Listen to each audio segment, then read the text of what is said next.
There's this new USA Today story, and it's highlighting a growing trend. Many Gen Xers and Millennials are still receiving financial help from their parents well into adulthood.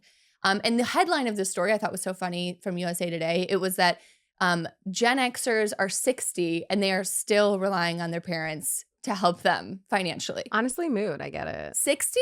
If my parents are offering me money and I'm 60, I'm taking it. Like, who among us is not amenable to receiving cash from their parents? It's just sad. I mean, it's a little bit of a sad state of affairs. It's like I'm 60. Yeah, I hope I don't tough. have to I hope I don't need help from my parents. Calling or texting my mom. And so we're not obviously talking about just the occasional birthday check from your parents. We're talking about parents are still helping with groceries, cell phone bills, healthcare costs, housing expenses, and sometimes just direct cash support. But mom, you get it. I actually, and this is embarrassing to admit, but I'm still on my family plan for the cell phone. Right? Yeah. And like, thank you, mom, for that. I don't think of that as a big deal.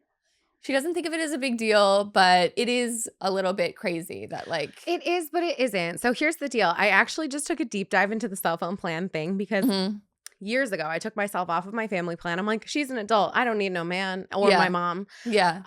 And it is like $150 a month just for one phone. But to add another line to my plan is like $20 or something crazy. Yeah. So I'm like, first of all, how do I get back on my family plan? And second of all, I was talking to my husband about this because maybe we should be on a family plan. We're adults. We're in our 30s, you right? should in your family. And he was like, oh no, I'm still on my parents' plan. I was like, what the hell?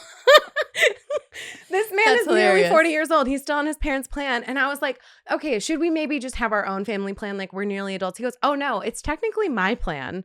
My parents administer it. And I was like, what in the millennial nonsense is happening right now? So anyways, listen, it's cheaper. It's cheaper. It's saving everybody money to be on a family plan. It's fine. So that's one of the ways that they're receiving help from their parents. But also like we've also talked about stories about parents are helping kids buy homes because kids aren't making enough this day and age. So anyways, we have to talk about the fact that like why this is happening. Obviously, raising higher housing costs, student debt, inflation, tougher economic environment than previous generations.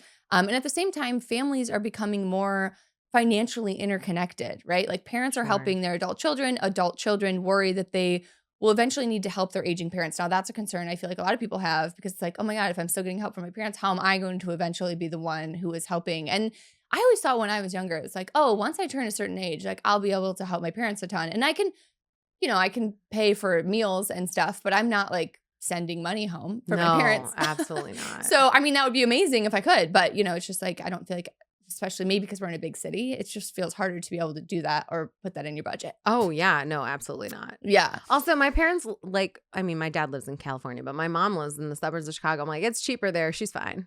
Yeah.